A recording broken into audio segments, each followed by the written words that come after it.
Hey everybody, Dr. Giggles here from SFNEOnline, and of course your host of The Grove Show. Today's video, what we're going to do is we're going to talk about Rhode Island Comic-Con. I got some pictures to show you, some things to talk about, and so on. Give you my thoughts about it, what I thought about it, do I think it's worth it, etc., and all that good stuff, and we're going to jump right into this. So it's basically a review.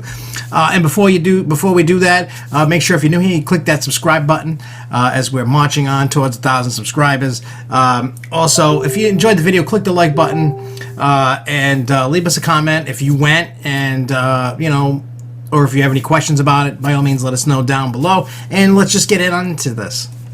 Alright, so everybody knows that we got a press pass, and we also did so in 2017. We were unable to go last year, but we were able to go this year, so we went, and we didn't know what to expect. I know a lot of the rules changed per request of the celebrity guests, like no more filming panels, no more taking pictures and stuff, and actually during the convention I saw emails pop up that I guess some in the press was still doing it anyway and posting it, and they were getting really pissed off about it. I mean, we didn't do that, but what we did this year was a little bit different. We didn't cover any of the panels. We didn't get to go on Saturday. We had a prior engagement to handle, and but we went Friday, we went Sunday. So Jess went with me on Friday, and Jimmy went with us on Sunday, and it had like a different vibe than 2017.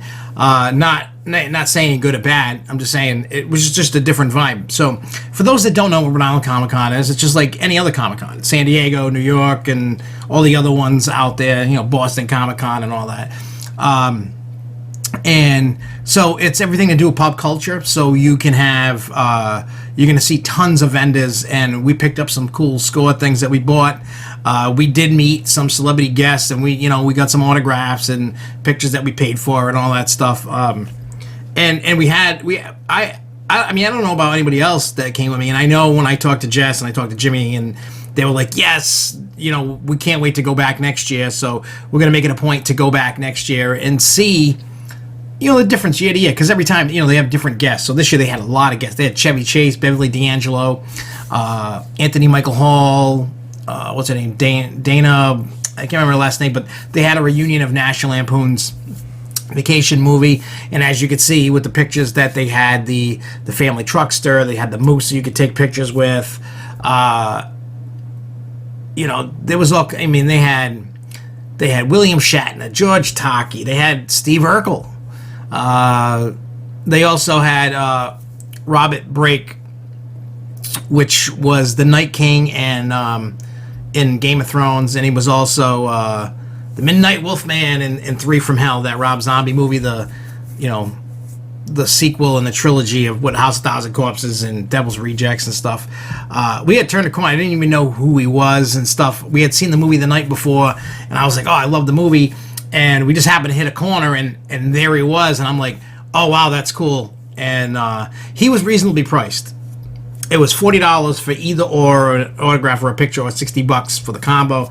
So we did both. We got this poster sign that I just bought frames for today, and we're gonna hang it up in the living room, and it's cool. But the guy was really nice. He's from London.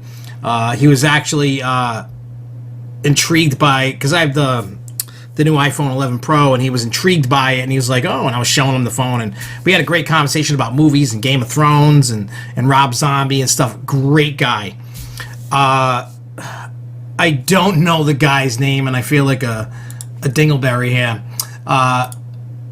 He is one of the guys from the Gotham TV show, and I'm pulling it up right now. I should have been more prepared. I wasn't, and shame on me for that, but give me a second here and we'll do that. But anyway, so we met this guy, Jimmy and I, on Sunday, and Jimmy was in awe because he loves that TV show. And yeah, so getting to meet him, same deal, $60 for both. Donald Logue, Donallogue, guy was awesome to talk to. His name's Harvey Bullock in the show, and yeah, it's great to when you can, that they take even if you got 2 to 5 minutes with them to talk to them. I mean, they had all different kinds of people. You know, they had people from The Walking Dead. You know, Glenn and Beth and Tara and all, you know, different people, you know, from TV, anything to do with pulp culture. And also on the upstairs where the celebrities were, they had the Star Wars 501st, and they had like different setups. You could take pictures with different Star Wars characters. They had different R2 units and different robots roaming around, and it was awesome. Like I loved it, and I can't wait to go back. I didn't take a lot of footage. I actually wanted to do this in a different way. In 2017, we hit it with tons of videos between panels and, you know, recording around, like, to see all the vendor stuff and all that. And I think next year we're going to go back to take a lot of footage of the vendor stuff. There's a lot of cool stuff. I mean, we can't take pictures and videos of the celebrities. That's not allowed. And by all means, I get it. You know what I mean? If you know, rules are rules. But, you know, they had, what's his name? They had Robert Englund. That was Freddy Krueger. So there's all kinds of people you can meet. Some are, you know, priced lower than others. Some are... I know Chevy Chase was over $100, and if you wanted to do the reunion of National Lampoon's Vacation, it was like almost $300, $240, $260, something, $250, something like that. And I wanted to, but then I'm like, I just can't justify myself spending that kind. And I love Chevy Chase and Beverly D'Angelo. I think they're amazing actors and actresses and stuff. And but what I will say is, if you do go and you love pop culture and you love pop figures and you love different kinds of toys, comic books, different, anything to do with it, you know, like the replica weaponry or movie props, mystery boxes, or if you like cosplay, there was tons of cosplay costumes. Some people were like way more decked out than others, and I will say this, I get a kick out of it. I don't get all nerdy like that, just because of that's just not me. I wouldn't want to lug around it, but I give all these people credit that went all out, balls to the walls. I mean, some people were like to a T to the I mean, attention to detail and everything. And I simply thought that for them to do that, it was amazing. It wasn't anything crazy. You know, I wouldn't do anything that crazy, but people were like really like all out. And for the location, I didn't give the location. It's at the Dunkin' Donuts Center in downtown Providence, as well as the Rhode Island Convention Center. So, you know, it utilizes as much space as it possibly can, and there's a lot of stuff. There's all different kinds of photo op things. There was G.I. Joe, Star Wars. There was stuff in the basement for Stranger Things and Freddy Krueger. And, I mean, if it was like the mecca of all things between horror and comedy and video game nerdness and everything all mixed combined. And it was fun to experience, fun to see, fun to be part of something. I mean, like I said, I didn't nerd out and get all dressed up and none of that stuff. I was just sitting there, and I'm getting ready to write a more in-depth article of it. I just want to kind of give my thoughts, the reviews, and all that on this video. And I'm going to write at least an article about it. You know, talking about more in depth than I am on this video. I know some people like to read stuff. Some people don't want to watch the videos, and I get it. But I don't know how much the cost of the tickets are. I had my press pass, but I do know in 2017 it was like $100 and something a ticket for like this 3-day like VIP ticket. You usually get a goodie bag, or you can buy by day, or you can buy a 3-day pass or whatever. Here's my thing. It's busy, but it's not like New York Comic-Con, San Diego Comic-Con busy. And I like that. I mean, Friday for me was the best day to go because like it wasn't crazy busy. And we got there like 5 o'clock ish, around there, and we stayed till like 8, I want to say, something like that. We spent a few hours there, like taking it all in, seeing all the stuff, taking photos and all that, and you know, the stuff that we could, and it was a great time. Now, if you want to be able to see a lot of celebrities,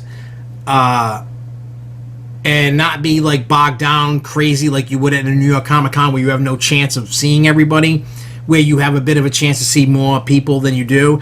This is definitely worth every penny. It's worth your time, especially with all the cool vendors with toys and everything, just to see and take it all in and see all that stuff. They had a pinball room.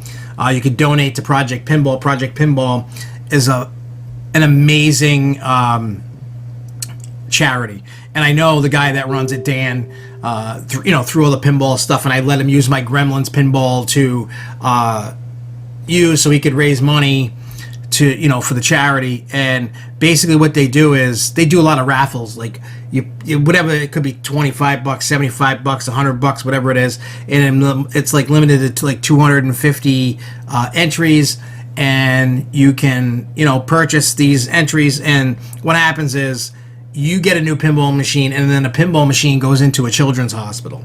So the point of all this is where children are able to, they could be sick, they could be dying, they could be getting over like cancer or something like that. So while they're in the hospital, the children and the families have an opportunity to get their mind off of what's going on even for a little bit.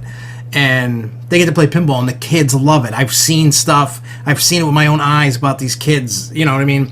And plus, listening to Dan talk, the guy is like an awesome guy. But anyway, you could donate money. You could go play pinball. Pinball was on free play, and it was awesome. And plus, it got people back in the scene about pinball, and it was cool. There was a lot of great stuff to see, a lot of great things to do. So, do I think it's worth your time and money? Hell yes. Just because of the fact of, like I said, you can go see celebrities, and it's nice to do that, you know what I mean? Like, especially if you collect autographs and you like taking the selfies and stuff like that. It's amazing. It's awesome. It's well worth your time. I had a great time.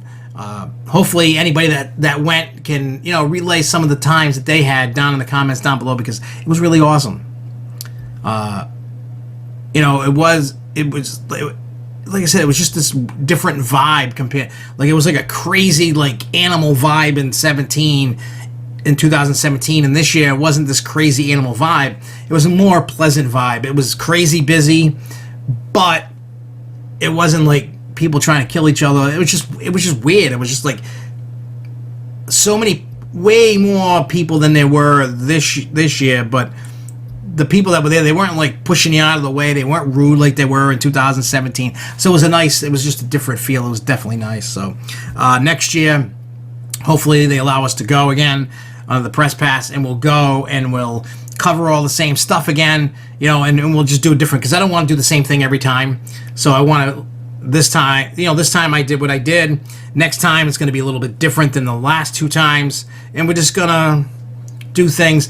I'm going to try, and I can't guarantee it, because they can't guarantee that you get interviews, but what I want to do is find out a guest list ahead of time, contact their people to see if when they're not on the floor, like afterwards, if they want to do a little bit of an interview. I've done that with other cons before, like Rock and Shock. I did it in the afternoon before Rock and Shock happened, and it was awesome. So we'll see. But anyway, we're gonna get out of here.